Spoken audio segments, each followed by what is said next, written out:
Hello everyone. आज जो हम टॉपिक पढ़ने वाले हैं वो है आपका कॉन्सेप्ट ऑफ रिथ। और ये जो टॉपिक है ये आपका एमपीपीएससी यूनिट 1 प्रीलिम्स का टॉपिक है। ठीक है, तो ये आपने देखा होगा सिलेबस में नया ऐड हुआ है रिथ। तो मैं आपको ब्रीफली एक्सप्लेन कर देता हूँ, बहुत ही छोटा सा टॉपिक है और आज हम ये देखेंगे। रिथ जो वर्ड है उसका रूट वर्ड री है which means to move. It signifies the dynamic principles which is inherited in the universe, which is defined as what moves and changes in the natural order. तो basically अगर आपसे पूछा जाए, ये क्वेश्चन छत्तीसगढ़ पीएससी में आ चुका है, रिथ का मतलब क्या होता है, तो वो नेचुरल ऑर्डर होता है। ये उसका आंसर होता है कि नेचुरल ऑर्डर माना जाता है रिथ। ये लीगल कॉन्सेप्ट है which can be described as the law of the nature. It may be said that the Vedic thinkers were deeply impressed by the forces and powers. वो देखते थे कि सन, moon, rain, storm एक order में flow कर रहा है, वो कभी भी नहीं हो रहा, उसका एक टाइम है, तय सीमा है, तभी आपका सूर्योदय होगा, सूर्यास्त होगा। तो उनका ऐसा कहना था कि सेम कॉन्सेप्ट हमारे लाइफ में भी होना चाहिए, हमारे लाइफ में भी एक ऑर्डर होना चाहिए। तो the nature of the law of the Vedic age was described as Rith for universal order and harmony. Thus, Rith is a concept which asserts that the world is in order, a natural order, and integrity of all forms of life and ecological system. It is perceived and translated as the order, harmony, and law behind the manifested world. Rith can be understood as an unending symphony of cosmic order, or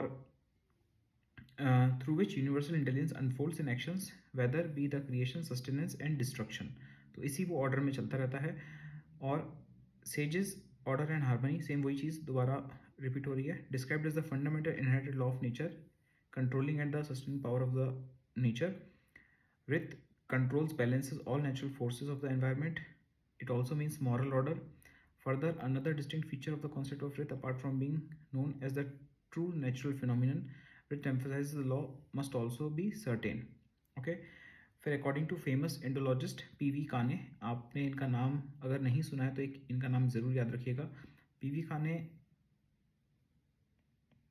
को 1963 में भारत रत्न मिला है। Okay, ये Mumbai university के vice chancellor थे, राज्यसभा के member भी थे और बहुत ही फेमस इंडोलॉजिस्ट है। He has written a very famous book called as the history of Dharmashastra. उनके हिसाब से जो रिथ है वो basically a course of nature है और the regular and general order of the cosmos. दूसरा, the correct and ordered way of the cult of the gods, and it means the moral conduct of man. ठीक है, तो उनके हिसाब से wreath जो है वो तीन चीज़ों से बना है। वो सिर्फ ये नहीं है कि कोर्स ऑफ नेचर है, वो कंडक्ट ऑफ मैन भी है। तो ये भी आप याद रखिएगा, मॉरल कंडक्ट ऑफ मैन भी रिथ का पार्ट होता है। ओके, और इसके अलावा डॉक्टर राधाकृष्णन वो भी बहुत फेमस है, उन्होंने भी काफ़ी कुछ लिखा है वेदों के बारे में। उनके हिसाब से wreath literally means the course of things. ठीक है, तो ये क्वेश्चन भी आ सकता है कि डॉक्टर राधाकृष्णन क्या कहते हैं, तो Rith means the course of things. God Varun, ये आप याद रखिए, god Varun is considered the trustee of Rith. ठीक है, he is the one who fixes the laws of the physical universe.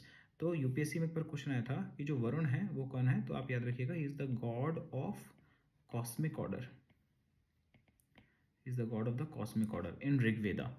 तो ये God of cosmic order Varun को माना जाता है। गॉड वरुण ही है जो रिथ को ओबे करते हैं, रिथ को कंटिन्यू करवाते हैं। रिथ क्या है, एक यूनिवर्सल ऑर्डर है, एक यूनिवर्सल पैटर्न है जिसके बेसिस पे सारी चीज़ें चलती हैं। Okay, so that is all in today's lecture. छोटा सा लेक्चर है सिर्फ रिथ के बारे में। अगला लेक्चर में आपको कर्म, ऋण और बोधिसत्वा भी, मुझे कुछ टॉपिक्स जो मुझे पढ़ाने हैं वो मैं आपका कवर कर दूंगा। Okay, thank you for watching this video, have a good day.